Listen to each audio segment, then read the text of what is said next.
ஒன்று உச்சிரோ புனே சம்பவம். ஜப்பான். 1803ஆம் ஆண்டு ஜப்பான் கடற்கரையில் மீனவர்கள் ஒரு வித்தியாசமான வட்ட வடிவ படகை கண்டுபிடிக்கிறார்கள். அது சாதாரண படகு இல்லை, மரம் இரும்பு கலந்த ஒரு அறியப்படாத வடிவம்.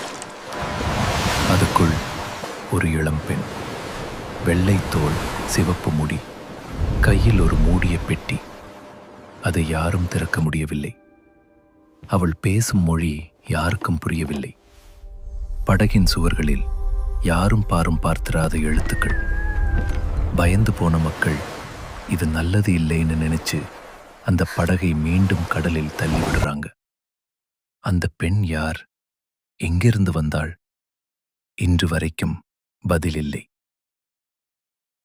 சரி காய்ஸ், இந்த கதை உங்களுக்கு பிடிச்சிருக்கும்னு நம்புறேன். இதே மாதிரி இன்ட்ரெஸ்டிங் கதை உங்ககிட்ட இருந்தா கீழே இருக்க டெலிகிராம் லிங்க்ல ஷேர் பண்ணுங்க. Until then, I'm your fatty man. Bye.